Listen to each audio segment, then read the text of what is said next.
सभी को जय जिनेन्द्र। Vardhaman education and research institute आप सभी का सहर्ष स्वागत करता है।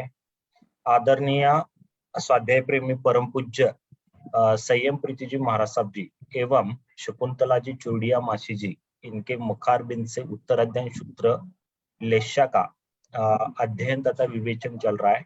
क्लास नंबर 23 नंबर क्लास में आप सभी का स्वागत है। एक मथेन वंदामी, भावपूर्वक मथेन वंदामी, श्रद्धापूर्वक मथेन वंदामी।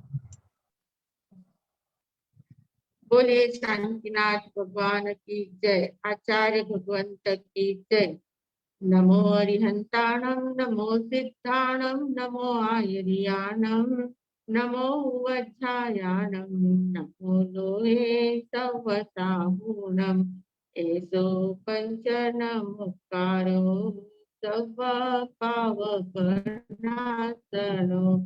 मंगलानं च सव्येसिं परमं हवै मंगलम्, परमं हवै मंगलम्।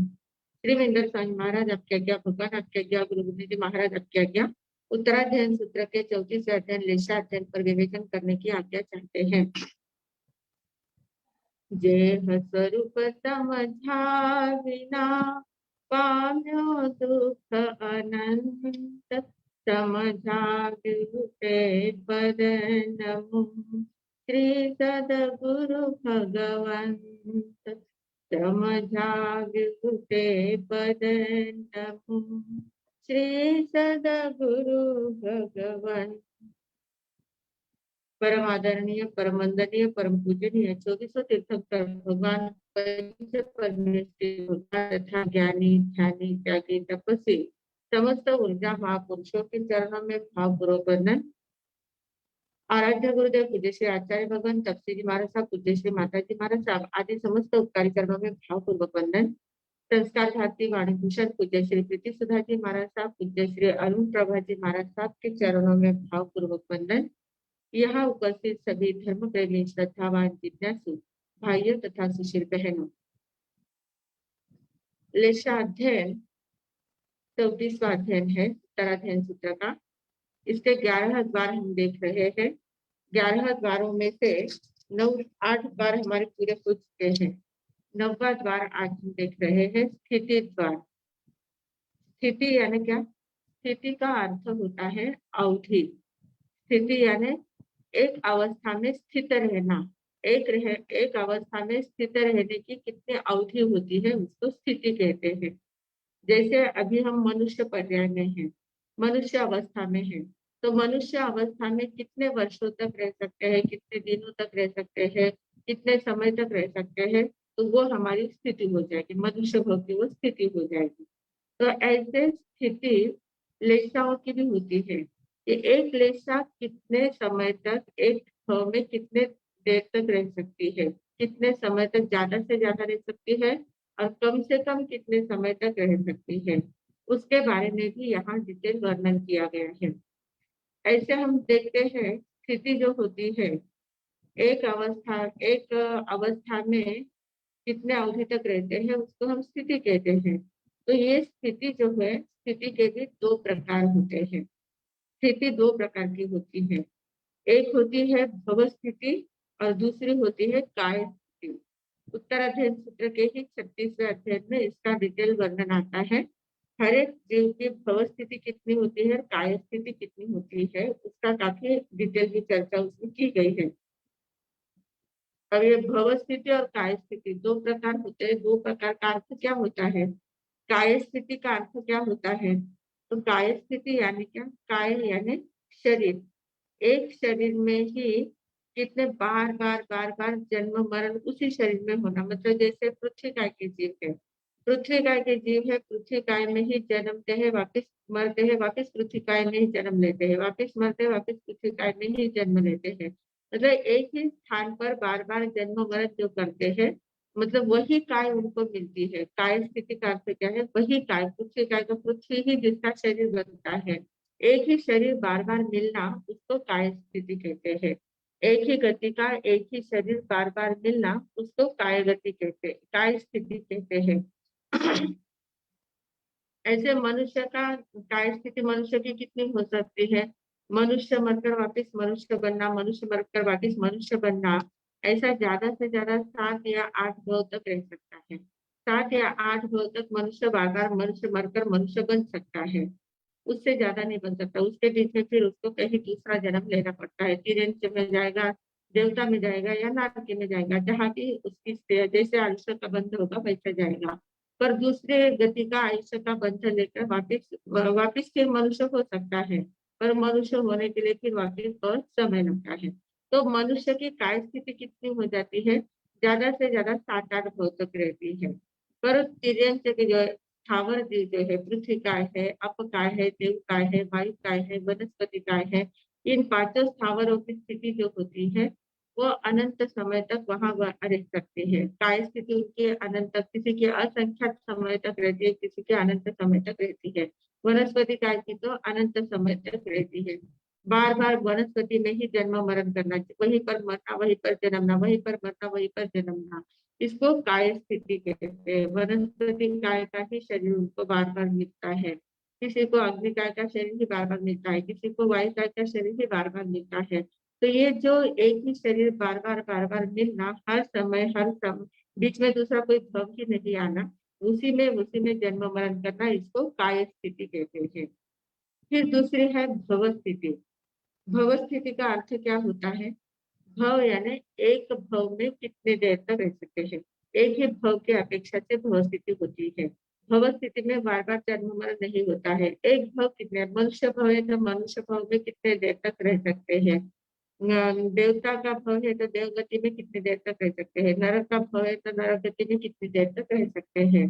वास्तव में देखा जाए तो नरक और देवता, इन दोनों की जो स्थिति होती है वो भव स्थिति होती है, उनकी काय स्थिति नहीं होती है। काय स्थिति मतलब बार बार उसी भव में वापिस मरकर उसी भव में नहीं जन्म ले सकते हैं।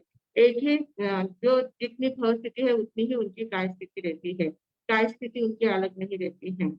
तो देवता और नारकी, इन दोनों की जघन्य और उत्कृष्ट, कम से कम जघन्य यानी कम से कम स्थिति होती है 10,000 वर्ष की, देवता की भी और नारकी की भी कम से कम 10,000 वर्ष की होती है। और उत्कृष्ट यानी ज्यादा से ज्यादा स्थिति कितनी होती है उनकी? तो 33 साग्रोपम होती है। 33 साग्रोपम की उत्कृष्ट स्थिति होती है देवता की और नारकी की।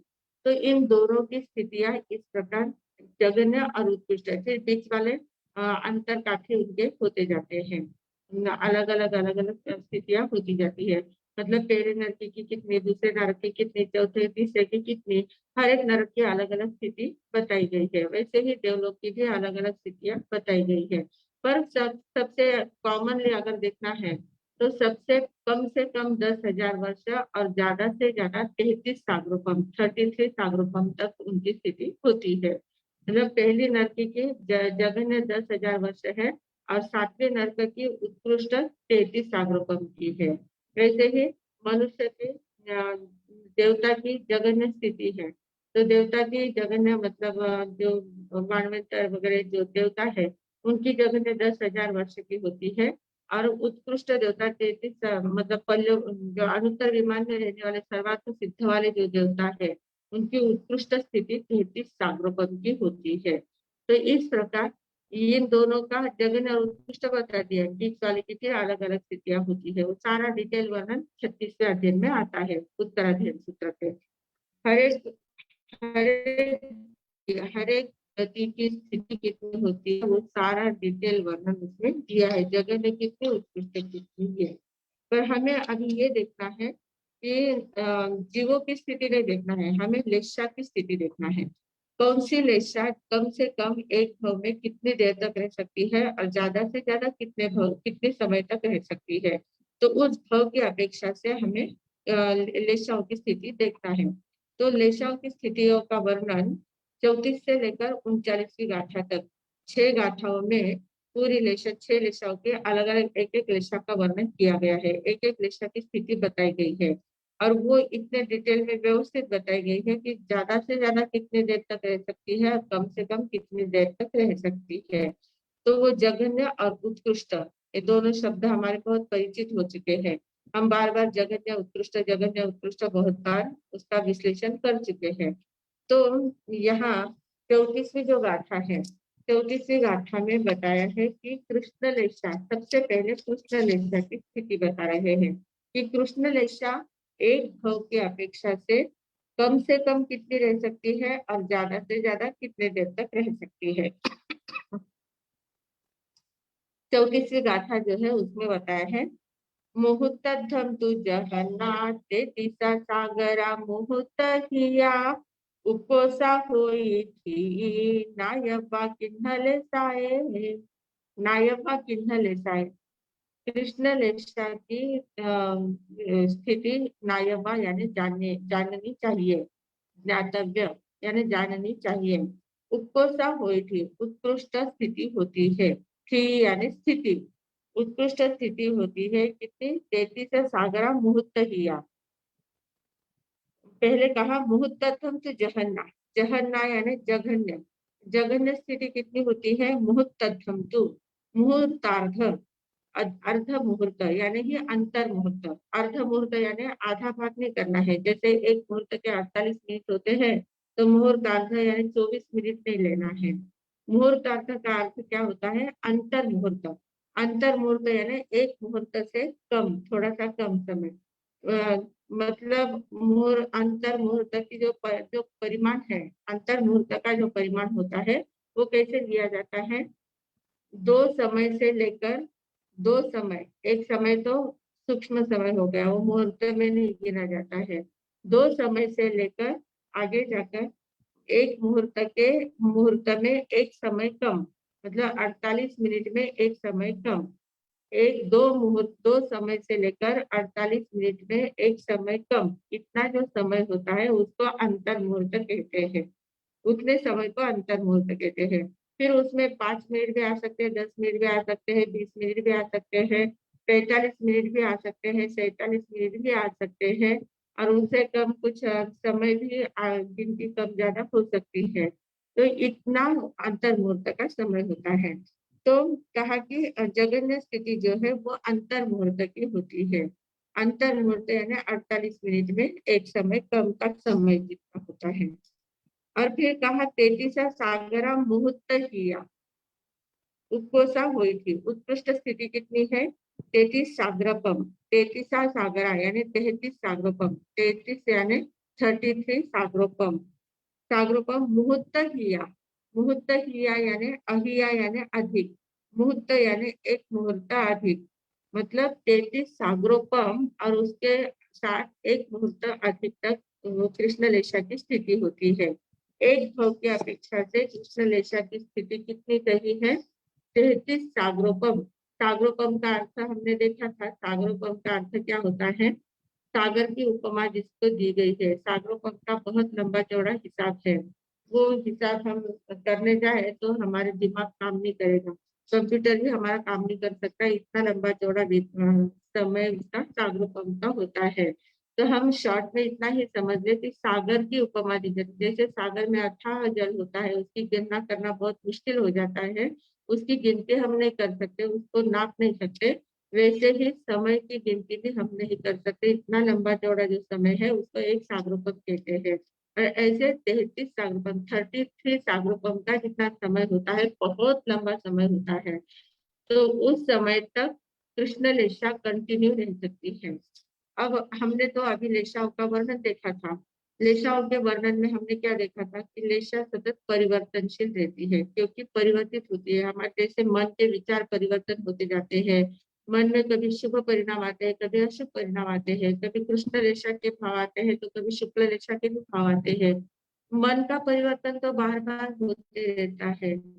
फिर इसमें ऐसा कैसे कहा कि 33 सागरोपम तक एक ही लेशा रहती है, कृष्ण लेशा ही रहती है, और 33 सागरोपम से भी एक मुहूर्त अधिक कहा गया है। तो इसका ये गणित इस प्रकार से लिया जाता है। तो कहते हैं कि लेशाओं में जो परिवर्तन होता है, बार बार लेशाओं का परिवर्तन जो होता है वह सिर्फ मनुष्य और तिर्यंच में होता है, मनुष्य में ज्यादातर होता है, तिर्यंच में भी होता है, सन्निधिर्य पंचेंद्रिय जो होते हैं उनके भी परिणाम बार बार बदलते रहते हैं। तो मनुष्य और तिर्यंच इन दोनों में लेशाओं का परिवर्तन होते रहता है। इसलिए उसमें हम नहीं कह सकते कि 100 साल आयुष्य है तो 100 साल तक एक ही लेशा में रहेंगे, ऐसा नहीं कह सकते। मनुष्य को नहीं कह सकते, तिर्यंच को भी नहीं कह सकते। पर देवता और नारकी, इन दोनों की जो जो लेशाएं बताई गई है, वे उतनी देर तक, मतलब जहाँ जितना उनका आयुष्य है, जितनी देर तक वे उस नरक में रहने वाले हैं, या जितनी देर तक वे उस देवलोक में रहने वाले हैं, तब तक वे उसी लेशा में रहेंगे। उनकी द्रव्य लेशा जो है वो वैसी ही रहेगी, उस लेशा में परिवर्तन नहीं आता है। हाँ, भाव लेशा में कभी थोड़ा बहुत परिवर्तन आ सकता है, भाव लेशाओं में परिवर्तन आ सकता है, पर भाव लेशाओं का परिवर्तन वहां ज्यादा काम नहीं करता। क्यों नहीं करता? जैसे कीचड़ होता है, बहुत सारा कीचड़ पड़ा है बाहर आंगन में, बहुत ज्यादा कीचड़ है, और उस कीचड़ में हमने स्वच्छ पानी डाला है, अच्छा पानी डाला है उसमें। अच्छा पानी डाला है, अच्छा पानी हमारे हाथ में तब तक एकदम अच्छा पानी है। जैसे ही हम कीचड़ में उस पानी को डालते हैं तो वो पानी क्या हो जाता है? गंदा हो जाता है, उसको कीचड़ का रंग लग जाता है, वो कीचड़ जैसा मटमैला हो जाता है। तो मतलब अच्छा पानी भी कीचड़ में जाकर गंदा हो जाता है। तो वैसे भाव लेशा यानी पानी है, और द्रव्य लेशा यानी कीचड़ लेशा है। तो द्रव्य लेशा जैसे कृष्ण लेशा है, कृष्ण लेशा का भी हमारा विषय चल रहा है। तो कृष्ण लेशा के भाव कैसे है? कीचड़ जैसे है, एकदम दुष्ट भाव है, दुष्ट परिणाम है, दूसरे को मारने के परिणाम है, हिंसक वृत्ति के परिणाम है, रौद्र ध्यान के परिणाम है, इस प्रकार के उनके भाव होते हैं। तो उन भावों में वो द्रव्य लेशा उनकी चल रही है। उस द्रव्य लेशा में थोड़े बहुत कभी कभी शुभ भाव भी आ जाते हैं, तेजो पद्म शुक्ल रेशा के भाव क्षणिक आ भी जाते हैं। तो वो भाव आते से ही वो द्रव्य लेशा के साथ जैसे मिलते हैं तो वो भाव वापिस वैसे कृष्ण लेशा में परिवर्तित हो जाते हैं। मतलब भाव कैसे शुभ कब आते हैं? जैसे हमने देखा था कि तीर्थंकर परमात्मा के जो 5 कल्याणक होते हैं, तीर्थंकर परमात्मा के 5 कल्याणक होते हैं।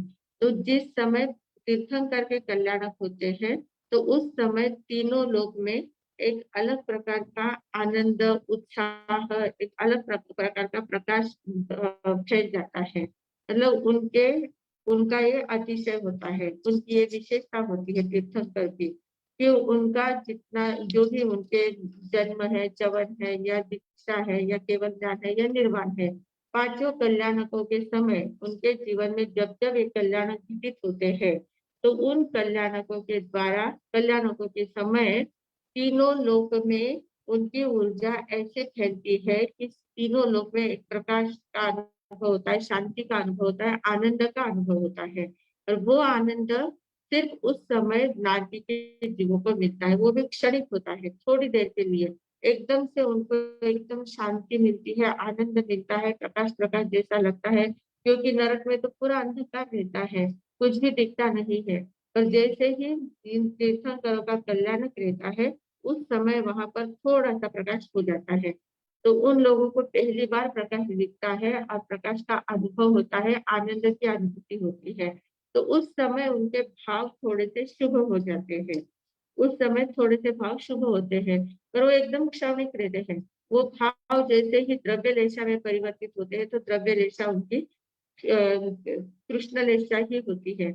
अब ये यहाँ जो 33 सागरोपम की स्थिति बताई है लेशा की, कृष्ण लेशा की स्थिति उत्कृष्ट 33 सागरोपम की बताई है। तो ये किस दृष्टि से बताई है? ये 7वीं नरक की दृष्टि से, क्योंकि 7वीं नरक में कृष्ण लेशा ही होती है, कृष्ण लेशा वाले ही जीव रहते हैं, उन जीवों में कृष्ण लेशा ही पनपती रहती है, कृष्ण लेशा का ही वातावरण वहां पर रहता है। महादुखकारी होती है, महादुख देने वाली भी होती है, सहने वाली भी होती है, और उनके मन के परिणाम भी वैसे ही कृष्ण लेशा वाले ही होते हैं। तो उनकी दृष्टि से कहा कि एक सौ में ज्यादा से ज्यादा कृष्ण लेशा 33 सागरोपम तक रहती है। पर यहाँ आगे और कहा कि मुहूर्त किया, एक मुहूर्त अधिक रहती है। 33 सागरोपम तो है, और एक मुहूर्त अधिक कहा गया है। तो एक मुहूर्त अधिक कैसे कहा? एक मुहूर्त अधिक कहने का भाव क्या है, तात्पर्य क्या है? उनकी तो उत्कृष्ट सिर्फ 33 सागरोपम ही होती है, उसके ऊपर एक समय भी नहीं चलता है उनका। जितनी स्थिति कही जाती है उतनी ही स्थिति रहती है, उसके बाद उनकी मृत्यु हो जाती है, उनको वहां से मरना निकलना पड़ता है। तो फिर एक मुहूर्त ज्यादा कैसे कहा? तो लेशाओं का ऐसा नियम होता है कि अब जैसे हम अभी मनुष्य भाव में हैं और एक मनुष्य ने नरक का बंध किया है, सातवीं नारकी का बंध किया हुआ है, अब उसको सातवीं नारकी में जाना है। तो इस समय मनुष्य भाव में होते हुए जब उसका मृत्यु का समय आता है, मनुष्य भाव में या तिर्यंच और मनुष्य ही दो ही चीज जाते हैं नरक में। तो तिर्यंच हो या मनुष्य हो, जब उनकी आयु पूर्ण होने में आती है, आयु को सिर्फ अंतर मुहूर्त समय बाकी रहता है, तब वो आगामी भव में जो उनको लेशा मिलने वाली है, उस लेशा के परमाणु यहाँ पर आ जाते हैं, वो लेशा उदय में आ जाती है। ध्यान में आ रहा है? जैसे अभी एक व्यक्ति ने नरक गति का बंध किया है और नरक गति में उनको जाना है, नरक गति का आयुष्य का बंध हो चुका है। तो अब यहाँ मनुष्य भाव में है, तब तक उसकी लेशाओं में परिवर्तन होता रहता है। जिस समय आयुष्य का बंध किया उस समय उसकी तीव्र कृष्ण लेशा का उदय होगा, इसलिए उसने नरक का बंध कर लिया है। तो अब वो नरक में जाने वाला है, तो सातवीं नरक में जाना वाला है, तो वहां तो कृष्ण लेशा ही है, तो वहां कृष्ण लेशा है, इसलिए उस कृष्ण लेशा के परमाणु इसके अंतिम समय में उदय में आ जाते हैं।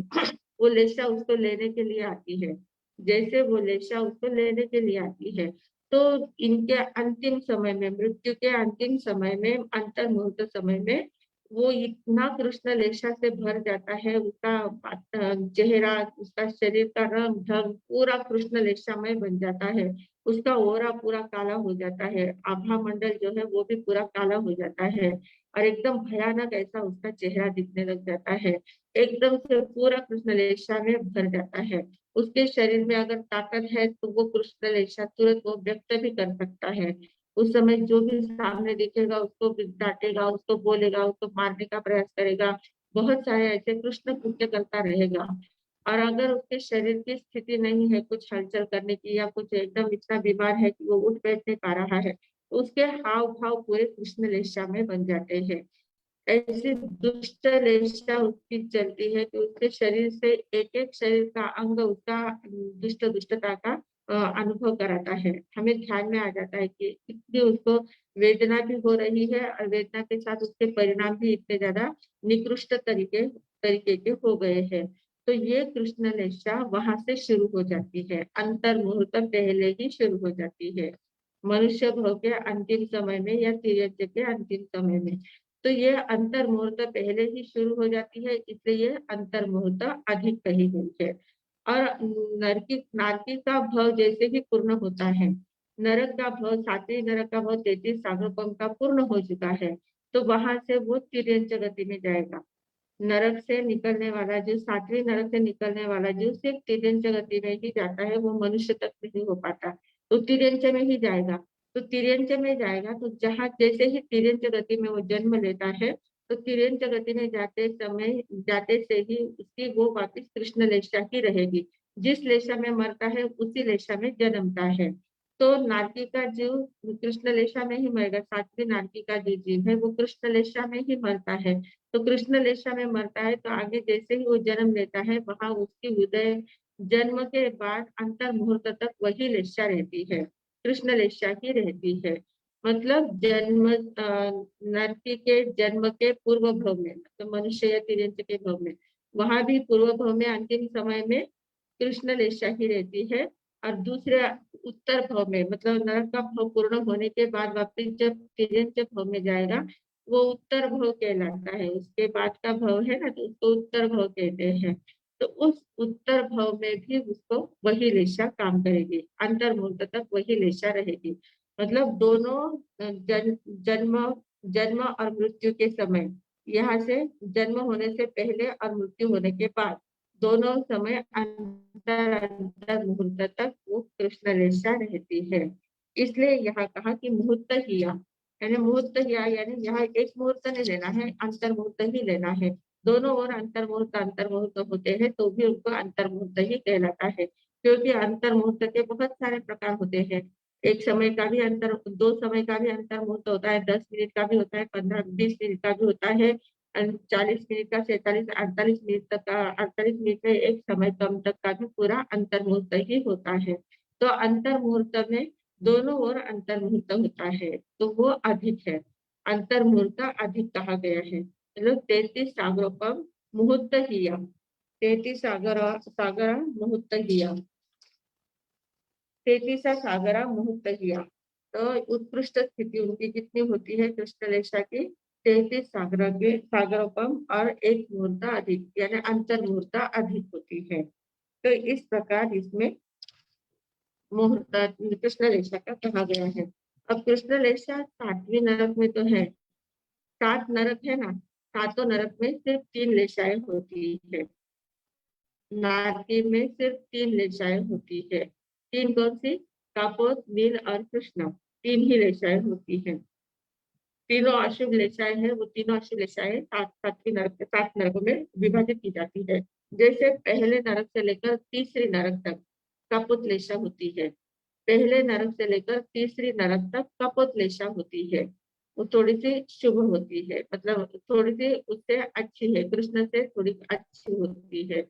तो पहली नरक से तीसरी नरक तक कपोत लेशा होती है। तीसरे नरक के दूसरे विभाग से ही शुरू हो जाती है नील लेशा। तो तीसरे से 5वीं नरक तक, 5वें नरक के पहले भाग तक, तीसरी लेशा के दूसरे भाग से लेकर, मतलब पहली नरक से लेकर तीसरी लेशा के पहले भाग तक। अब पहला भाग मतलब क्या है? तीसरे जो नारकी नरक है, तीसरे नरक के भी विभाग किए गए हैं। तो उसमें शुरू में तीसरे नरक में जैसे ही प्रवेश किया है, तो शुरू में 10,000 वर्ष तक पहला भाग उसका रहता है, इसलिए उसको 10,000 नहीं, सॉरी, 3 सागरोपम तक पहला भाग उसका रहता है। तो वहां तक उनकी कृष्णलेशा होती है। थोड़ा सा समझना है, थोड़ा सा कठिन लगेगा, पर इतना ही ध्यान में रखना है, पहली नरक से लेकर तीसरी नरक तक कपोत लेशा होती है।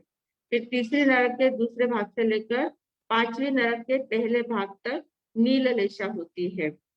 फिर 5वें नरक के दूसरे भाग से लेकर 7वें नरक तक, 7वें नरक के अंतिम समय तक कृष्ण लेशा होती है। ये तीनों लेशा नरक में होती है, कापोत, नील और कृष्ण, तीनों लेशाएं 3 नरकों में होती है। तो 2-2 नरकों में एक लेशाएं उनकी होती है, 2-2.5 नरक में ऐसी इस प्रकार से वो लेशाएं होती है। तो इसलिए यहाँ कहा है कि 7वीं नरक की उत्कृष्ट स्थिति 33 सागरोपम की है। वैसे 5वीं लेशा से ही कृष्ण लेशा शुरू हो जाती है, पर 5वीं लेशा की आयु स्थिति थोड़ी कम होती है, 10 सागरोपम की होती है, 17 सागरोपम की होती है। 5वें नरक की 17 सागरोपम की होती है, 6ठे नरक की 22 सागरोपम की होती है, और 7वें नरक की 33 सागरोपम की उत्कृष्ट स्थिति होती है। तो ये उत्कृष्ट स्थिति कहने के लिए उन्होंने 33 सागरोपम कहा है, नहीं तो वैसे 5वें नरक से ही कृष्णलेशा शुरू हो जाती है। तो ये कृष्णलेशा की स्थिति हमने देखी है। दूसरी है नीललेशा। नीललेशा की स्थिति, नीललेशा के लिए गाथा है 35वीं। 35वीं गाथा में कहा है, मुहूर्तम तु जहन्ना दस उदहि पलियम शंख भागमभहिया उपकोसा होई थी नायपानी ललेसाए। नीललेशा की स्थिति, नीललेशा की स्थिति क्या कही? मुहूर्तम तु जहन्ना, सभी लेशाओं की स्थिति जघन्य अंतर मुहूर्त की होती है। ये जघन्य अंतर मुहूर्त जो है वो मनुष्य और तिर्यंजक की अपेक्षा से है, या अपर्याप्त अवस्था की अपेक्षा से है। तो मनुष्य और तिर्यंजक की जघन्य अंतर मुहूर्त ही होती है, इसलिए जघन्य से हर एक लेशा की स्थिति अंतर मुहूर्त की कही गई है। जघन्य मुहूर्त धमतु जहन्ना, अंतर मुहूर्त जघन्य स्थिति होती है। दस उदही पलियम शंख भाग मभहिया, 10 उदही, उदही यानी सागरोपम, उदधी बोलते हैं ना, सागर को उदधी भी बोलते हैं, तो उदधी का अर्थ उदही, उदही यानी सागरोपम। तो 10 सागरोपम उत्कृष्ट, उत्कृष्टता से 10 सागरोपम पलियम संख भाग मभ्हिया।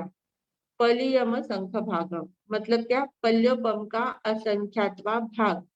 पल्यम यानी पल्योपम, पल्योपम का मसंख्यम यानी असंख्य, असंख्य भाग, असंख्यात भाग।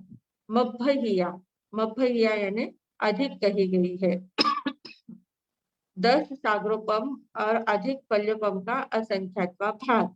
अब वहां पर अंतर मुहूर्त ही लिया था।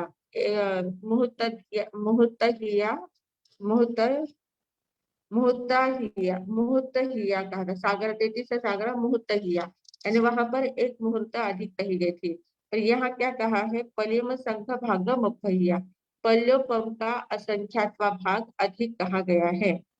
तो नील रेशा की जो स्थिति है वो जघन्य अंतर मुहूर्त की है और उत्कृष्ट 10 सागरोपम पल्योपम के असंख्यात भाग अधिक। 10 सागरोपम प्लस पल्योपम का असंख्यात भाग अधिक, इस प्रकार स्थिति कही गई है। अब जो नील रेशा की स्थिति है, ये पल्योपम का असंख्यात भाग, पल्योपम का असंख्यात भाग क्यों कहा होगा? तो पल्योपम का असंख्यात भाग में ही अंतर मुहूर्त ही आता है। मतलब अंतर मुहूर्त के हिसाब से ही वो स्थिति कही गई है। पल्योपम, पल्योपम का भी हमने माप देखा था। एक 4 योजन का बहुत बड़ा गड्ढा खोदना, उसमें बहुत बारीक बारीक सूक्ष्म बाल उसमें ठूस ठूस के भरना और 100 साल के बाद एक बाल निकालना। ऐसे करते हुए पूरा गड्ढा जब तक खाली होता है तब तक एक पल्योपम का समय होता है। तो ये बहुत मतलब अपने दिमाग के बहुत आउट ऑफ माइंड की ये बातें होती है। तो इतना हमें ज्यादा चिंतन नहीं करना है, पर पल्योपम सागरोपम से पल्योपम कुछ कम होता है, ये बात ध्यान में देना है। तो पल्योपम का असंख्यात भाग कहा है क्योंकि मनुष्य और तिर्यंचर की उत्कृष्ट स्थिति 3 पल्योपम की होती है। मनुष्य की और देवता, मनुष्य और तिर्यंचर की उत्कृष्ट स्थिति यानी जो पहले दूसरे तीसरे आने वाले लोग होते हैं उनके हिसाब से अगर देखा जाए तो उत्कृष्ट स्थिति उनकी 3 पल्योपम की होती है। तो इसलिए पल्योपम का असंख्यात्मक भाग कहाँ है? अब नील रेशा की स्थिति जो है वो नील रेशा की स्थिति 5वीं नरक के हिसाब से ली है। 5वीं नरक से नील रेशा शुरू होती है। तो 5वीं नरक के प्रथम भाग से ही नील रेशा शुरू हो जाती है। प्रथम भाग तक नील रेशा रहती है। तीसरे नरक के दूसरे भाग से लेकर 5वें नरक के पहले भाग तक नील रेशा रहती है। तो 5वें नरक के पहला भाग जो है वो उसकी स्थिति ज्यादा से ज्यादा 10 सागरोपम की होती है। उसकी स्थिति 10 सागरोपम की ज्यादा से ज्यादा है पहले भाग की। तो उसमें पहले भाग में नील रेशा रहती है, इसलिए नील रेशा की उत्कृष्ट स्थिति 10 सागरोपम की कही है। तो ये 10 सागरोपम की स्थिति उत्कृष्ट स्थिति 5वें नरक की अपेक्षा से ली है, ये तो बराबर हो गया। पर पल्योपम का असंख्यात भाग जो लिया है वो वापिस वैसे ही है जैसे हमने पहले नरक का देखा, 7वीं नरक का जो देखा था, कृष्ण रेशा का जो देखा था। तो 5वीं नरक में, तीसरी चौथी 5वीं नरक में जाने वाले जो जीव होते हैं उनके अंतिम समय में अंतर मुहूर्त पहले ही नील रेशा उदय में आ जाती है। उनके हाव भाव ये सारे परिणाम, मन के परिणाम जो है वो सारे नील रेशा में बन जाते हैं। और वो नील रेशा वाले 5वीं नरक नील रेशा वाले जीव मतलब अंतर मुहूर्त पहले ही वो रेशा उदय में आ जाती है, इसलिए वो अंतर मुहूर्त उससे अधिक लिया गया है। और वहां से 5वीं नरक से निकलने के बाद जिस गति में जाएगा, मनुष्य में जाएगा या तिर्यंच में जाएगा, तो वहां जहां जाने के बाद वापिस अंतर मुहूर्त तक वही रेशा रहेगी, नील रेशा ही अंतर मुहूर्त तक वो रहेगी। तो दोनों ओर से अंतर मुहूर्त भागों को मिलकर उसी को पल्योपम का असंख्यात भाग कहा जाता है। पल्योपम का असंख्यात भाग ये कोई विशेष अलग भाग नहीं है, वो अंतर मुहूर्त को ही उसमें बताया गया है। पर ये विषय इसमें दिया गया, पल्योपम का संख्यात भाग दिया गया है, इसलिए हम उसको पढ़ते हैं। पर उसका अर्थ यही होता है कि अंतर मुहूर्त अधिक है। और कभी कभी क्या होता है, मनुष्य में ज्यादातर नील रेशा का काफी दिनों तक अगर उनका चल रहा है, नील रेशा का उदय काफी देर तक चल रहा है और अंतिम समय में भी वो तीव्रता से वही उदय में आया है और उसी में उनकी मृत्यु हुई है और उसी में वो 5-6 नरक तक वो कहीं पर भी कौन से भी नरक को उत्पन्न हुए हैं। तो जितने समय तक वो नील लेशा का उदय उनका रहता है, उसको भी पल्लवम का असंख्यात्व भाग कहा जाता है। तो ये असंख्यात्व पल्लवम पल्यम संख्य भागम अभ्यया, पल्लवम का असंख्यात्व भाग अधिक कहा गया है। दस उदही 10 सागरपम से इतना भाग अधिक है। उपकोषा हुई थी नायवा नील लेशाए, यह उत्कृष्ट स्थिति होती है। नायवा यानी जानना चाहिए, नील लेशा की उत्कृष्ट स्थिति इस प्रकार जाननी चाहिए। तो ये दोनों नरक की इस प्रकार हुई। अब तीसरी जो गाथा है, 36वें नंबर की जो गाथा है, उसमें कापोतलेशा की स्थिति कही गई है। कापोतलेशा जो है वो 36वें गाथा में कही है। मुहूर्तम तुजहनातिनुदहि पलियम संख भागम भजिया, उपसा होई थी नायबा काउले साए। मुहूर्तम तुजहना, अंतर मुहूर्त, जघन्य से अंतर मुहूर्त, और तीनू दही पलियम संख भागम अपहिया, तीनू दही यानी 3 सागरोपम, उदही यानी सागरपम, तीनू यानी 3, 3 सागरोपम, पल्यव संख्य भागम अपहिया, पल्योपम का असंख्यात्व भाग इसमें भी लेना चाहिए, अधिक है। 3 सागरोपम अधिक पल्योपम का असंख्यात्व भाग। उत्कोसा हुई थी, उत्कृष्ट स्थिति होती है। इसके नायबा काउ लेशाए, कापोत लेशा की स्थिति उत्कृष्टता से इतनी जाननी चाहिए। 3 पल्लवम के असंख्या, 3 पल्लवम अधिक पल्लवम का असंख्या, 3 सागरोपम अधिक पल्लवम का असंख्यात्व भाग। इस प्रकार कापोत लेशा की स्थिति कही गई है। तो ये कापोत लेशा जो है, ये पहले 3 नरक तक, पहली नरक, दूसरी नरक और तीसरे नरक का पहला भाग, वहां तक कापोतलेशा होती है। तो इन कापोतलेशा की वैसे पहले नरक की स्थिति जघन्य अंतर मुहूर्त की, जघन्य 10,000 वर्ष की, पहले नरक की स्थिति जघन्य 10,000 वर्ष की होती है। और तीसरे नरक के पहले भाग तक की स्थिति उत्कृष्ट 3 सागरोपम की होती है। 3 सागरोपम की स्थिति उत्कृष्ट कही गई है। तो ये स्थिति तीसरे नरक की अपेक्षा से वहां तक उनकी कापोतलेशा होती है। तो कापोतलेशा यानी कृष्ण और नील से थोड़ी सी अच्छी है, थोड़ी सी ठीक होती है कृष्ण और नील की अपेक्षा से। बाकी कापोतलेशा भी अशुभ लेशाओं में ही गिनी जाती है। वो भी कालीमा उसमें होती ही है, दुष्टता उसमें होती ही है, वक्रता इसमें ज्यादा होती है। कपोतलेशा में वक्रता ज्यादा होती है, दुष्टता की अपेक्षा वक्रता ज्यादा होती है। तो ये कपोतलेशा वाले जीव होते हैं। अब यहाँ कपोतलेशा वाले जीव है, तो हमें थोड़ा सा प्रश्न उपस्थित होता है कि हम देखते हैं कि हमारे शास्त्रों में आता है कि श्रेणिक राजा जो थे वो भी पहली नरक में गए। श्रेणिक राजा पहली नरक में गए, मतलब वहां गए तो वहां कापोतलेशा ही है। और ऐसा कहा जाता है कि श्रेणिक राजा तो सम्यक भी थे, सम्यक भी थे, फिर भी वो पहली नरक में गए हैं और वहां कापोतलेशा है। तो फिर ये कैसे हो सकता है, कापोतलेशा वाले सम्यक भी है तो भी वो कापोतलेशा वाले कैसे है? आत्मदर्शन उनको हो चुका है, सम्यक दर्शन प्राप्त हो चुका है, फिर भी वो पहली नरक में कापोतलेशा में है। ऐसे कृष्ण महाराजा भी तीसरी नरक में है, उनको भी कापोतलेशा होती है, कापोतलेशा में वो भी है। तो ये लोग आगे जाकर तीर्थंकर बनने वाले हैं, तीर्थंकर परमात्मा बनने वाले। वहां से वो चौकर जब मनुष्य में आएंगे तो उस भव में तीर्थंकर बनेंगे। और तीर्थ आगामी भव के तीर्थ, आगामी 24 के वे तीर्थंकर बनने वाले हैं। फिर भी वो अभी नरक में कपोतलेशा में है। तो कपोतलेशा की अवस्था में है।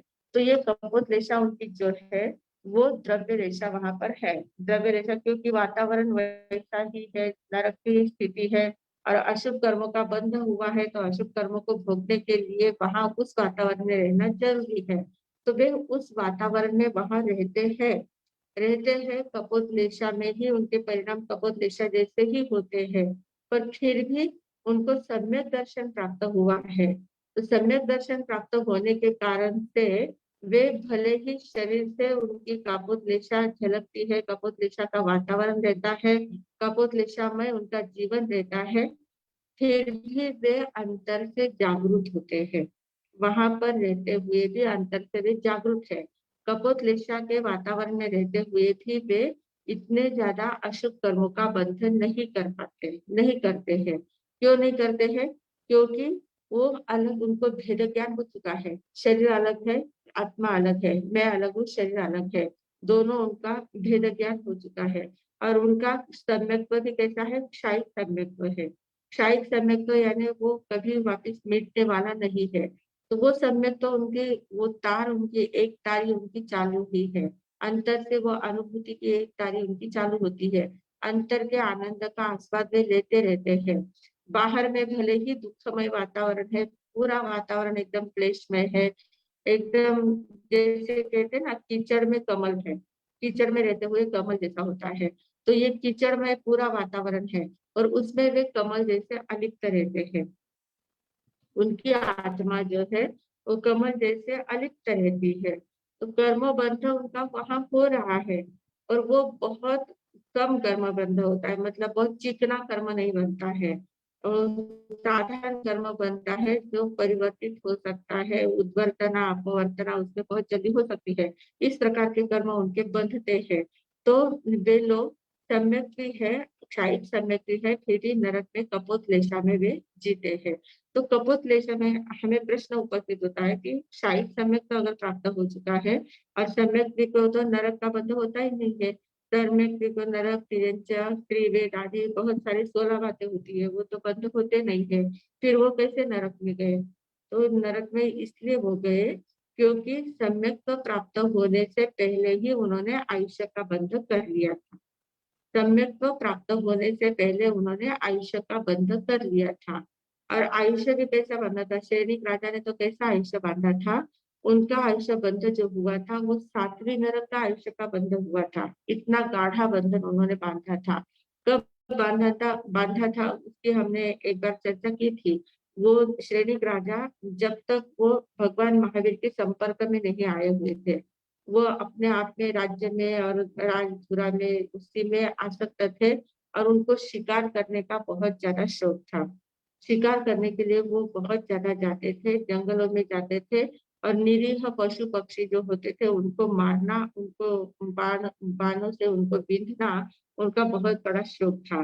और उसके लिए वो बार बार ऐसे जाते थे, जंगलों में जाके शिकार करते थे। तो एक बार ऐसे ही वो शिकार के लिए गए थे और शिकार के लिए जाने के बाद वहां वो उन्होंने देखा एक हरिण, गर्भवती हरिण है। गर्भवती हरिण अपने आनंद के साथ घास चर रही थी। वह वो अपने अपने आनंद में रह रहे थे, काफी हरने थे और उनमें वो गर्भवती हरिण भी थी।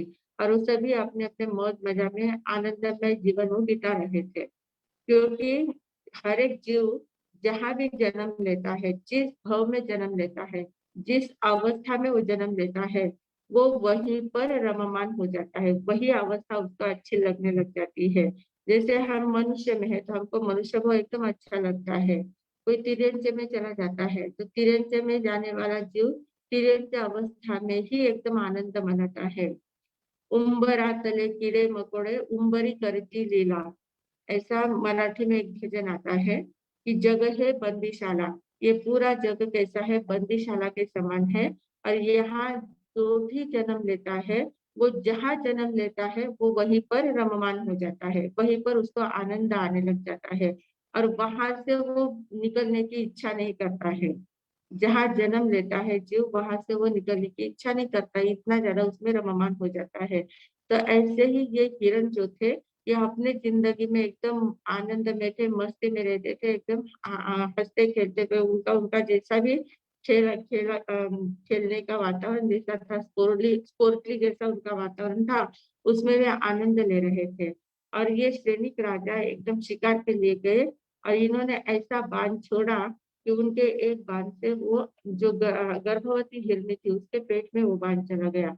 और जैसे ही बाण चला गया तो उसका पेट फटा और वो बालक भी नीचे गिर गया और वो हरण ने भी अपने प्राण छोड़ दिए। मतलब एक बाण से दोनों की मृत्यु हो गई, हरणी की भी मृत्यु हुई और उसके बच्चे की भी मृत्यु हो गई।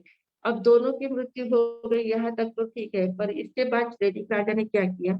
उन्होंने जब देखा कि अरे देखो मेरा एक बाण कैसा चला, मैंने एक बाण चला 2 जीवों की मृत्यु हो गई। देखो दोनों कैसे तड़पते हैं, कैसे कितने तड़प रहे हैं, कैसे मर रहे हैं, और एकदम उसमें उन्होंने आनंद मनाया। एक तो कुकृत्य किया, हिंसा की, इतनी जबरदस्त हिंसा की, निरीह प्राणियों पर बाण चलाया, इतनी क्रूरता से हिंसा की, और हिंसा करने के बाद उसका आनंद मना रहे कि देखो मैं कैसा, कितना शूरवीर हूँ, कैसा मेरा तीर कैसा चलता है, कैसे मेरी जो लक्ष्य वेधी मेरा कैसा तीर होता है, मैं जो भी लक्ष्य तय करता हूँ तुरंत बराबर वही उसी को बीत डालता हूँ। तो मेरे एक तीर में दोनों जीव कैसे एक सेकंड में सब घायल हो गए और मर गए। तो इसकी उन्होंने खुशी मनाई, और उस समय ही उनका आयुष्य का बंध हुआ। बाय चांस उसी समय में उनका आयुष्य का बंध हुआ। इसलिए उस समय इतनी ज्यादा तीव्रता थी, इतनी ज्यादा क्रूरता थी मन में, और वो हरनी को मारना और मरने के बाद उसका खुशी मनाना, ऐसे भाव इतने ज्यादा तीव्र थे। उस तीव्र परिणाम में उन्होंने उसी समय आयुष्य का उनका बंध हुआ, और वो सातवीं नरक का बंध हुआ था। सातवीं नरक का आयुष्य का बंध हो चुका था। अब सातवीं नरक का बंध हो चुका था, और उसके बाद अब उसको उनको मालूम नहीं कि मेरे सातवें नरक का बंध हुआ है या नरक का बंध हुआ है, आयुष्य का बंध हुआ, ये ही उनको पता नहीं था। वो एकदम अज्ञान अवस्था में थे, मिथ्यात्व अवस्था में थे, और वो अपने अपने राजकाज के कार्य में काम कर रहे थे। और जब उनको भगवान महावीर स्वामी का साक्षात्कार मतलब सामने जब मिले, भगवान महावीर स्वामी उनके जीवन में आए, और भगवान महावीर स्वामी के उपदेश से जब उनके जीवन में परिवर्तन आया, परिवर्तन आने के बाद उनको वहां पर सम्यक दर्शन की प्राप्ति भी हो गई। उनके परिणाम फिर इतने बदल गए, एकदम वातावरण पूरा चेंज हो गया, पूरे धर्ममय बन गए, और भगवान के सानिध्य में रहकर इतनी ज्यादा सेवा शुश्रूषा करते हुए भगवान के अस्तित्व का उन्होंने बहुत लाभ उठाया, और लाभ उठाने के बाद वहां पर उनको सम्यक दर्शन की प्राप्ति भी हो गई। सम्यक दर्शन की प्राप्ति हो गई, और एक बार ऐसे ही भगवान महावीर स्वामी विराज रहे थे, उनके 14,000 शिष्य विराज रहे थे, और ये श्रेणिक राजा दर्शन के लिए गए। तो उनके मन में एक दिन ऐसे ही विचार आ गया कि सभी जितने भी संत हैं, सभी संतों को मैं उठ बैठकर वंदना करूं। उठ बैठकर वंदना करने के भाव उनके मन में आ गए, और जैसे ही भाव आए तो उन्होंने पहले भगवान को तो उठ बैठकर वंदना रोज करते ही थे, वैसे भगवान को तो कर ली, पर एक एक संत जहां जहां विराज रहे थे उनको जाकर इतने उत्कृष्ट परिणाम से उठ बैठकर भाव पूर्वक वंदन करने लगे कि कितने आप महान हो, आपने पंच महाव्रतों को स्वीकार किया है, आप संसार का त्याग दिया है, अपनी साधना में इतने रत हो, और भगवान का सानिध्य आपको मिला है, कितने महान हो, कब वो मेरा दिन आएगा। इस प्रकार के भाव से वो इतने उत्कृष्ट परिणामों से उन्होंने वंदना की, और वंदना करते करते करते ऐसे जैसे जैसे उत्कृष्ट परिणामों से वे वंदना कर रहे थे, तो उनके जो कर्म बंध हुए थे ना सातवें नरक के, तो उन कर्मों में अपवर्तना होने लग गई। जो गाढ़े कर्म बंधे थे उनमें वो ढीले ढीले होने लगे, अपवर्तना उसमें होने लगे, और अपवर्तना होते होते होते पहली नरक तक के कर्म उनके शेष रह गए। इतने सातवें नरक के जो गाढ़े कर्म बंध थे, नरक गति वैसे ही रहे। नरक गति के बिना गति का चेंज नहीं होता है, हमने आयुष्य कर्म के समय देखा था। उद्वर्तना अपवर्तना जो होती है वो उसी गति की हो सकती है, उसी गति में कम ज्यादा हो सकता है। गति का चेंज नहीं होता है, पर उसमें कम ज्यादा प्रमाण में उसके परिणाम कम ज्यादा हो सकते हैं। उसकी अवधि कम ज्यादा हो सकती है, उसकी वेदना कम ज्यादा हो सकती है, असाता वेदना वगैरह कर्म कम ज्यादा हो सकते हैं, पर गति चेंज नहीं हो सकती। तो करते करते उन्होंने सातवीं नरक से लेकर पहली नरक तक के कर्म को पहली नरक तक के कर्म को तक को शेष रह गए थे। इतने ज्यादा उत्कृष्ट परिणामों से उन्होंने वंदना की, और आधे संतों को वंदना हुई होगी, फिर वो इतने ज्यादा थक गए क्योंकि 14,000 संत, हर एक संत को 3-3 वंदना करना मतलब कितनी बड़ी बात है। तो उनको थोड़ी देर के बाद उनको थोड़ी सी थकान महसूस हुई, और वो खड़े हो गए। तब भगवान ने कहा कि अरे तुम इतने उत्कृष्ट परिणाम से वंदना कर रहे थे, तुम्हारे नाभि के बंध जो थे वो फटाफट निर्जरित हो रहे थे। सातवीं नरक से लेकर तुम पहली नरक तक आ गए थे, इतने ज्यादा कर्म निद्रा तुम्हारी हो रही थी, इतने उत्कृष्ट परिणाम से, क्योंकि भगवान तो सब प्रत्यक्ष देख रहे थे, वो सर्वज्ञ ही थे, उनको सब कुछ दिखता था। तो उन्होंने उनको देख लिया और कहा, फिर सैनिक ने कहा कि अच्छा अच्छा ऐसा हो गया, मेरे नरक के बंधन टूट रहे थे, फिर मैं चलो वापिस करता हूँ वंदना, वापिस टूट जाएंगे। भगवान ने कहा कि अब वो बात नहीं रही, अब तुम्हारे मन में लालच जाग गए ना, अब नहीं होगा। अब जितने हो गए उससे कम नहीं हो पाएंगे। तो इस प्रकार वो सातवीं नरक से लेकर पहली नरक में आ गए, और पहली नरक के कपोतलेशा में रहने के कारण से कपोतलेशा के भाव भले ही उनके रहे, पर फिर भी वो अंतर से जागरूक है, उनको उतने कर्म बंधन तीव्रता के नहीं होते हैं।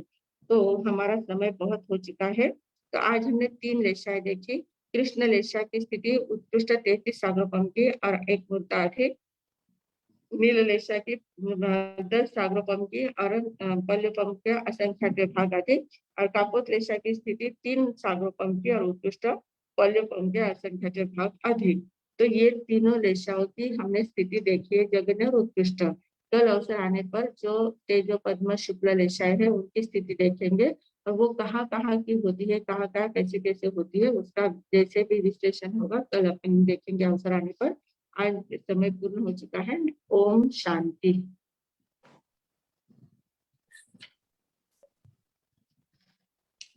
मथनंदन। हाँ जय माता।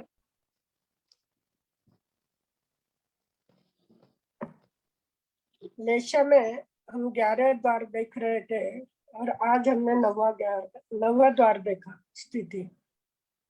स्थिति द्वार सच में थोड़ा यही लगा होगा सभी के लिए, है तो थोड़ा कठिन क्योंकि सारी संख्या में वर्णन है और थोड़ा समझने में स्वाध्याय लोग के वो तो समझ गए होंगे, लेकिन जब भी सारे विद्यार्थी है तो थोड़ा कठिन विषय है, लेकिन बार बार अगर उस पर चिंतन करेंगे तो सभी को आसानी से समझ जाएगा, क्योंकि महाराज साहब ने बहुत आसानी से समझाने का प्रयास किया है। अभी स्थिति यानी क्या? अवधि। अवधि यानी एक अवस्था में स्थित रहना। एक लेशा एक भव में ज्यादा से ज्यादा या कम से कम कितनी स्थिति तक रह सकती है, इसका वर्णन एक 6 गाथाओं में आया हो। अभी स्थिति 2 होती है, एक भव स्थिति और दूसरी काय स्थिति। काय स्थिति यानी क्या? एक ही शरीर में बार बार जन्म लेना। हम देखते हैं ना कि 5 स्थावर वाले, पृथ्वी काय, अपकाय, तेवकाय, वावकाय, वनस्पति काय, जीव, बार बार एक मुहूर्त में 17.5 बार उनका जन्म मरण होता है, यानी उसी में जन्मते हैं और उसी में मरते हैं।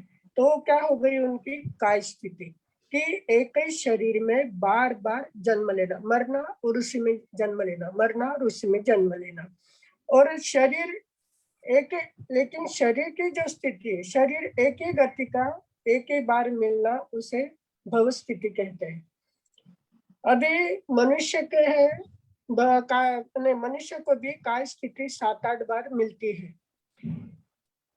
5 स्थावरों की स्थिति अनंत बार होती है, और मनुष्य को ज्यादा में ज्यादा मनुष्य से मनुष्य 7-8 बार हो सकता है।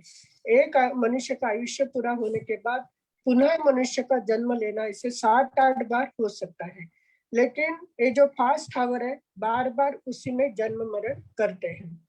अब भव स्थिति जो है, एक भव में कितने अवधि तक रहना। काय स्थिति क्या हुआ? शरीर के बारे में। और भव स्थिति यानी एक भव में कितने अवधि तक रहना है। जैसे हमारा आयुष्य कितना है, 100 वर्ष का है, 50 वर्ष का है, 60 वर्ष का है, वैसा कि अवधि कितनी है एक जन्म की। इसमें नरक गति और तिरंच गति जो है उनकी भव स्थिति ही रहती है, क्योंकि उनके आयु की सीमा की हुई है, काय स्थिति नहीं रहती उनकी। नरक और देव गति की भव स्थिति ही रहती है, काय स्थिति नहीं रहती। अभी ये सारी बातें थोड़ी ध्यान में रखेंगे। 2 स्थिति है, एक भव स्थिति, दूसरी काय स्थिति। काय स्थिति यानी एक ही बार उसमें बार बार जन्म लेना, भव स्थिति यानी उसी भव में एक इसमें रहना। तो देव गति और नरक गति की भव स्थिति होती है, काय स्थिति नहीं होती है। और नरक गति और देव गति की कम से कम 10,000 वर्ष की आयु और ज्यादा में ज्यादा 33 सागरोपम, यानी सामान्य तौर से कि कम से कम 10 और ज्यादा से ज्यादा 33।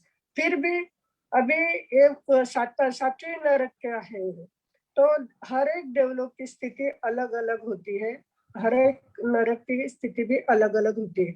लेकिन ज्यादा में ज्यादा 33 और कम से कम 10,000 इतनी आयुष्य उनकी रहती है। अभी जब कृष्ण लेशा एक भव की अपेक्षा से उत्कृष्ट स्थिति 33 सागरोपम की और जघन्य अंतर मुहूर्त से एक मुहूर्त कम। अभी ये बताइए, उनके आयुष्य की स्थिति बताइए। तो अंतर मुहूर्त से कम यानी क्या, 48 दो समय से लेकर यानी 2 मिनट से लेकर 48 मिनट तक कभी भी 48 मिनट के अंतर जो होता है, अंदर जो आयुष्य होता है उसको अंतर मुहूर्त कहते हैं।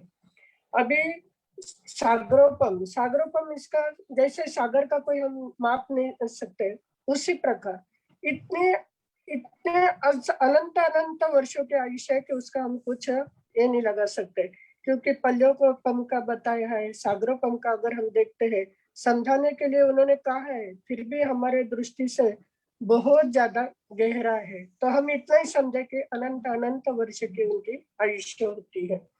अभी देवता और नारकी जितना उनका आयुष्य होता है, उनकी द्रव्य लेशा एक जैसी होती है, भाव लेशा कभी कभी थोड़ी बहुत बदलती है। द्रव्य लेशा यानी क्या है, जैसे नरक में है तो नरक में जो कृष्ण लेशा है वैसे कीचड़ जैसी है, और कभी कभी शुभ लेशा के भाव आ जाते हैं। तो जैसे महाराज ने बताया कि थोड़ा कीचड़ में कितना भी स्वच्छ पानी डाला तो उसमें कुछ फर्क नहीं पड़ता है, वापस वो कीचड़ जैसा ही बन जाता है।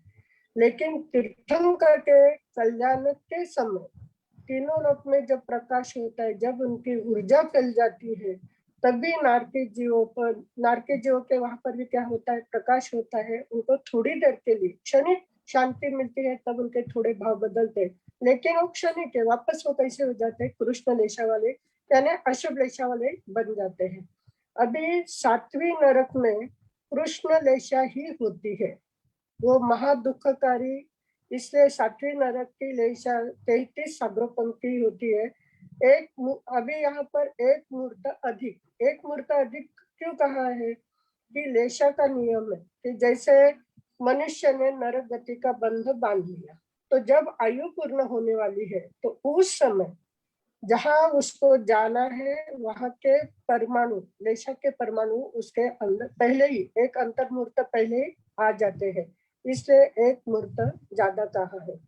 अभी 7वीं नरक का जीव तिर्यंच में ही जाता है, यानी कुछ बातें सिर्फ ध्यान में रखनी कि 7वें नरक का आयुष्य 33 सागरोपम का ही होता है, और उनका क्या है, उनका वहां से निकलने वाला जीव तिर्यंच गति में ही आता है। 7वें नरक का जीव मनुष्य या देवता नहीं आता है, तिर्यंच गति में ही जन्म लेता है, और जिस लेशा में मरता है उसी लेशा में जन्म लेता है, यानी उत्तर भव में। अभी उत्तर भव यानी आने वाला भव और पहला भव, ऐसा जो है तब अंतर मुहूर्त पर्यंत वही लेशा रहती, मरने के पहले और जन्म लेने के समय, दोनों समय एक तरह की उनकी लेशा होती है। अभी यहाँ पर एक ही ध्यान रखेंगे कि नारकी में अशुभ लेशा रहती है, तो पहले से तीसरी नारकी तक कापत लेशा रहती है, तीसरी नारकी का पहला भाग तक कापत लेशा होती है, फिर तीसरी और चौथी नारकी में नील लेशा रहती है, और चौथी और 5वीं नारकी में नील लेशा रहती है, और 6ठी और 7वीं नारकी में कृष्ण लेशा रहती है। इतना ही अगर हम ध्यान रख ले कि नारकी में अशुभ लेशा ही होती है, हर एक 2-2 नरक में एक एक लेशा, ऐसे अशुभ लेशा, तो पहली दूसरी और तीसरी नरकी का पहला भाग वहां तक काकुत लेशा, फिर तीसरी लेशा, चौथी लेशा और 5वीं लेशा का थोड़ा वहां पर नील लेशा, फिर 5वीं का पहला, 6ठी और 7वीं, ऐसा समझकर तीनों इसमें कृष्ण लेशा है। तो ये जो अशुभ लेशा है, तो ये सभी लेशा की नरक की सभी लेशा की स्थिति अंतर मुहूर्त की होती है, जघन्य अंतर मुहूर्त की होती है, और ज्यादा में ज्यादा बताया है कि जैसे पहली और तीसरी नरक की 3 पल्योपंक्ति, चौथी 5वीं नरक की 10 सागरोपंक्ति, 6ठी 7वीं की 33 सागरोपंक्ति, इतनी बातें भी अगर हम ध्यान में ले ले स्थिति के लिए, क्योंकि हमारे सब ने बहुत लंबा चौड़ा वर्णन किया है, बहुत समझाने का प्रयास किया है और उदाहरण भी दिए कि सम्यक, अगर बहुत सारे लोगों के मन में प्रश्न जरूर आता है कि सम्यक तो प्राप्त होने के बाद नरक में कैसे जाते हैं और नरक में भी कापोतलेशा कैसी होती है। तो वहां का वातावरण जैसा है, कापोतलेशा में रहते हुए भी अंतर से वो क्या, क्योंकि उनका क्षयिक सम्यक तो है, तो अंतर से वो जागृत ही रहते, कहीं भी रहे तो हमेशा वो कैसे होते हैं, जागृत रहते हैं। और कहा जाता है कि क्षयिक सम्यक तो प्राप्त होने के बाद नरक में नहीं जाते, फिर कैसे गए, तो वो भी बताया हमारे सामने कि आयुष्य का बंध उनका पहले, सम्यक तो प्राप्त होने के पहले ही आयुष्य का बंध हो गया था, इसलिए वो नरक में पहुंचे हैं। तो यह सारा स्थिति द्वार आज हमने सुना, सीखा, उस पर थोड़ा चिंतन हुआ और हम सारे विद्यार्थी हैं, जितनी बातें समझ में आती उतना समझने का प्रयास किया है। और अभी कल देखेंगे कि इसके आगे कौन सा द्वार हमारा सब बता रहे हैं। और ये सारा होने के बाद 6 लेशा पर हम चिंतन करते रहेंगे, क्योंकि लेशा यानी क्या है, मन के भाव बार बार बदलते रहते हैं। तो अगर हम अशुभ लेशा में जी रहे तो अभी इतना सुनने के बाद हमारी अशुभ लेशा तो कम हो गई, अपने आप शुभ लेशा में हमारे विचार शुरू हो गए। और उसी प्रकार हमेशा शुभ लेशा से विचार करते करते शुद्ध लेशा तक हमें पहुंचना है। ऐसा ही हम प्रयत्न करेंगे। इसी मंगल भावना के साथ मैं विराम देती हूँ। धन्यवाद मासी जी। आगे चैट बॉक्स में प्रश्न आया है, सैनिक राजा ने हिरनी को मारने के बाद चिकने गाढ़े कर्म का बंद किया था, फिर भी पहली नरक में कैसे गए? तो वही कहा ना, उनके हम जो कर्म बांधते हैं, कर्म बंध जो भी हमारे होते हैं, हमने कर्म के प्रकृति में देखा था, कर्म प्रकृति के थोपड़े में अध्ययन में, कि कर्मों में कैसे परिवर्तन होता है। जैसे हमारे मन के परिणाम बदलते जाते हैं, तो जो कर्म बांधे हुए होते हैं उनमें भी परिवर्तन आ सकता है, उनको भी हम परिवर्तित कर सकते हैं। अगर हमारे बहुत तीव्र शुभ परिणाम आए तो शुभ परिणामों के कारण से अशुभ कर्मों का बंध कम कम होता जाता है, उसका प्रभाव कम होता जाता है। अशुभ परिणाम शुभ परिणाम, अशुभ कर्म शुभ कर्मों में परिवर्तित हो सकते हैं या उनकी निर्जरा भी हो सकती है। तो ये हमने उद्वर्तना अपवर्तना आदि सभी प्रकार, संक्रमण, ये सारे प्रकार हमने देखे थे। तो उसमें उस हिसाब से उसमें परिवर्तन आता है। बाकी उसमें कोई ज्यादा मतलब डिटेल में बहुत ज्यादा शंका लेने जैसा कुछ नहीं है कि कितने भी गाढ़े कर्म बंधे हुए हो, पर हमारे उतने ही उत्कृष्ट परिणाम आए तो उन परिणामों में कर्म बंध में परिवर्तन हो सकता है। आगे रेज हैंड 3 लोगों के हैं, हम प्रश्न लेंगे। पहला है विमला जी।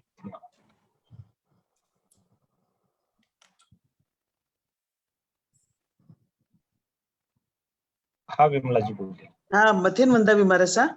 हाँ जी। हाँ बरसा, नरक के बंद के बाद में हमें सम्यक प्राप्त हो सकता है क्या? अगर हमारा आयुष्य का बंद हो गया नरक का, हाँ, हो सकता सम्यक है। प्राप्त कर सकते हैं? सम्यक तो कभी भी कहीं भी हो सकता है। अगर पहले बंद हो चुका है नरक का तो नरक गति में जाना ही पड़ेगा, पर सम्यक तो प्राप्त होने के बाद नरक का बंध नहीं होता है। मतलब सम्यक जब तक रहता है तब तक नरक का बंध नहीं होता है। अगर हमने उसमें भी अगर हमने सिर्फ उपशम सम्यक का प्राप्त बंध किया है, उपशम सम्यक को प्राप्त किया है, तो उपशम सम्यक तो क्या होता है, क्षणिक होता है, वापिस वो चला जाता है, वापिस मिथ्यात्व अवस्था आ जाती है। तो उपशम सम्यक को प्राप्त होने के बाद जब वापिस मिथ्यात्व अवस्था आ जाती है तो वापिस नरक का बंध हो सकता है। पर क्षायिक सम्यक को प्राप्त करने के बाद नरक का बंध नहीं होता है। क्षायिक सम्यक को प्राप्त होने के बाद नहीं होता है। लेकिन एक बार आयुष पढ़ने के बाद में भी हमको सम्यक प्राप्त हो सकता है। हो सकता है। मथेन वंदा विमारसा, सुख साथ है हमारे साथ। हाँ जी, साथ है। धन्यवाद विमला जी। आगे है प्रमिला जी जैन। मथेंद्र में महाराज जी, हाँ मेरा जी। क्वेश्चन था, जैसे साधु की अशुभ लेशा कितने समय तक रहती है? साधु की रेशा साधु की अशुभ लेशा कितने समय तक रहती है? अंतर्मुहूर्त तक ही रहती है। साधु की हो या मनुष्य की हो या तिरंज की हो, मनुष्य तिरंज के अंतर्मुहूर्त तक रहती है। अच्छा, मतलब ये तीनों को एक में लेना है, मतलब त्रियंश को भी, साधु को भी, मनुष्य को भी। साधु की भी लेशा आपने पूछी है, तो भी साधु भी अंतर्मुहूर्त तक ही रहती है, लेशा ज्यादा नहीं रहती। ठीक है भाई जी, बहुत अच्छा समझा रहे हो। हाँ अशुभ जी, लेशा साधुओं की नहीं होती है, साधुओं में नहीं होती है, पर बाई चांस आ भी गई तो अंतर्मुहूर्त से ज्यादा नहीं रहती है। ठीक है महाराज जी। मथेंद्र महाराज बहुत अच्छा समझा रहे हो, इतना डीपली बताते हो ना, मतलब एक एक वर्ड मतलब समझ आ रहा है आपका। अच्छा बहुत लगा बहुत ना? मतलब, हाँ जी, बहुत अच्छा लगता है। और एक मेरे को चौबिहारी उपवास का कल का वो चाहिएगा, पचखान। हाँ चौबिहारी उपवास का पचखान चाहिए कल के लिए। हाँ हाँ, हाँ वो सरस मनोज को भी लेना है, वर्ष तक चल रहा है। हाँ। मथेंद्र में महाराज जी। हाँ जी, किसी के सवाल है? और एक है छाया जी का, तो वो फिर पता नहीं। हाँ, छाया जरूर। मथेन वंदामी मारा साहब, हाँ आवाज जी आ बोल। रही? हाँ हाँ हाँ आ रही। आ रही हाँ, है। मारा साहब जी, अगर अपने सातवीं नरक बांध लिया है और सातवीं नरक में गए, तो 7 से 1 तक उतना नरकवास भुगतना पड़ता? क्या? सपोज अपन 7वीं आवाज नहीं नरक आ में रही, गए, आवाज नहीं आ रही बराबर। आठवीं समझे? नरक में गए तो सभी नरकों का भोग करना पड़ता है क्या? हाँ, एक सभी साथ सभी नरकों को, नरक? सातवीं अगर नरक में गए तो सातवीं नरक एक ही बंध होगा, सातवीं नरक में ही डायरेक्ट जाएंगे और वही का आयुष्य का बंधक उतना ही भोगेंगे, सभी नरकों का नहीं भोगेंगे। मुझे लगा नरक कि जाएंगे पूरा जिस उतना। नरक का बंधक किया है, जिस नरक का बंधक किया है उसी नरक में जाएंगे। अच्छा, आपकी फिर 7 मंजिल की अगर बिल्डिंग है, आप 7वें मंजिल पर रहते हैं, तो आपको 7वें मंजिल का ही सब कुछ रहेगा, आप बाकी की मंजिल को आपको तय करने की जरूरत नहीं रहेगी। आप जहाँ जिस मंजिल में आप रहते हैं वहीं पर आपको जाना है। बाकी के तो आप मतलब कहीं रुकने की जरूरत नहीं होती है, सभी को भोगना ही पड़ेगा ऐसी जरूरत नहीं है, भोगने नहीं पड़ते हैं, जहाँ का बंद किया है वहीं पर जाना होता है। मतेन वंदामी हाँ शिव जी। साका है। हाँ जी, सब धन्यवाद छाया जी। अभी अभी प्रेरणा जी जैन, चंदना जैन, इनका भी हैंड रेज आ रहे हैं अभी। हाँ। ठीक है, प्रेरणा जी जैन एक लेते हैं। हाँ बोल। मथेन नामे वर्षा। हाँ जी बोलो। हाँ वैसा ये अभी आपने बताया ना, श्रेणिक महाराज अभी पिछली नारकी में पहली नारकी में हाँ वहाँ कापोतलेश्या है ना। हाँ तो सायिक शमकित बांधने के बाद तो क्या जब मृत्यु के समय में, काल के समय में वो वापस कापोतलेश्या आई फिर सायिक शमकित के हाँ बाद भी? हाँ ना, ऐसा मतलब, क्योंकि वो लेशा तो आती है, कापोतलेश्या में ही आयुष्य लेशा तो बंधी वही थी। आएगी। हाँ नहीं, आयुष्य जब बंधा था उस समय भी कापोतलेश्या ही थी। हाँ, कृष्ण रेशा। नहीं। आयुष्य का बंध हुआ उस समय कृष्ण लेशा थी उनकी, हाँ पर उन्होंने उस लेशा का परिमार्जन करके कापोतलेशा तक वो आ गए थे, अच्छा। तो इसलिए हाँ, इसलिए उनको आयुष्य का बंध होने के बाद भी उनको कापोतलेशा का ही बंध, मतलब कापोतलेशा ही उनका है, अंतिम समय में उदय नहीं थी। हाँ अंतिम समय में कापोतलेशा आके फिर जन्म कापोतलेशा में। हाँ हाँ वो कायिक संकेत आने के बाद में भी कापोतलेशा में जीव मर सकता है, मतलब काल कर सकता है। हाँ हाँ, हाँ ठीक। जिस लेशा का बंध किया है और जो लेशा उदय में आएगी उसी लेशा में उनको रहना पड़ता है।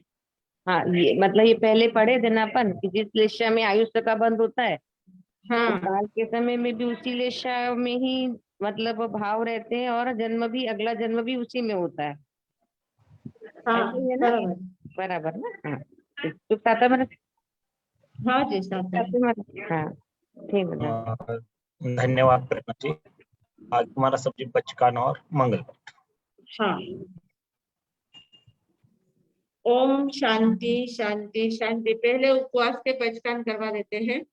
ओम शांति शांति शांति। गुरुदेव की आज्ञा से, माता की आज्ञा से, शासन की शक्ति से, सद्गुरुनाथ की कृपा से उगय सूर्य उपवासम पचक्षे दिवसना तिन्या रातना चव्यारा पचकान अस्नम पानम थाइमम चाइमम अनर्थना भोगिनम सहसा गारणम सव समाहि वत्तिया गारणम ओसिरे ओसिरे ओसिरे। उपवास करने वालों को धन्यवाद। आज कल का एकादश ओम शांति शांति शांति। उगय सूर्य एकासनारा एकटक उपरांत दिवसना तिन्या रातना चव्यारा पचकान अनर्थना भोजनम सहसा गारणम सव समाहि वत्तिया गारणम ओसिरे ओसिरे ओसिरे। एकासना करने वालों को धन्यवाद। व्यासना कल का ओम शांति शांति शांति। उगय सूर्य व्यासनारा दोटक उपरांत दिवसना तिन्या रातना चव्यारा पचकान अनर्थना भोजनम सहसा गारणम सव समाहि वत्तिया गारणम ओसिरे ओसिरे ओसिरे। व्यासना करने वालों को धन्यवाद। नवकार्षी पोर्शी अपने अपनी धारणा के अनुसार। ओम शांति शांति शांति। उगय सूर्य नवकार्षी पोर्शी 1.5 पोर्शी आपापल्या धारणा प्रमाणे उपयुक्त पचकान अनर्थना भोजनम सहसा गारणम सव समाहि वत्तिया गारणम ओसिरे ओसिरे ओसिरे। ओम शांति शांति शांति। गुरुदेव की आज्ञा से जत्ताई मंगलम अरिहंता मंगलम सिद्धा मंगलम साहु मंगलम केवली पंडितो धम्म मंगलम जत्ताई लघुत्तमा अरिहंता लघुत्तमा सिद्धा लघुत्तमा साहु लघुत्तमा केवली पंडितो धम्मो लघुत्तमो चत्तारि शरणं पवज्जामि अरिहंते शरणं पवज्जामि सिद्धे शरणं पवज्जामि साहु शरणं पवज्जामि केवली पंडितम धम्म शरणं पवज्जामि। 4 मंगल, 4 उत्तम, 4 शरणा दुख हरना सुख करना वरुण शरणा कोई जो भवि प्राणी आदरे तो अक्षय अमर पद कोई। बोले भगवान महावीर स्वामी की जय। आचार्य भगवंत की जय। पूज्य श्री माता जी महाराज साहब की जय। संस्कार भारती वाणी भूषण पूज्य श्री प्रीति सुधा जी महाराज साहब की जय। पूज्य श्री अरुण प्रभा जी महाराज साहब की जय। सब साधु संतन की जय। आज के आनंद की जय। Vardhaman education and research institute की ओर से आप सभी का खूब खूब आभार एवं धन्यवाद। हम कल मिलेंगे बराबर 9 बजे। तब तक सभी के लिए जय जिनेंद्र। हाँ।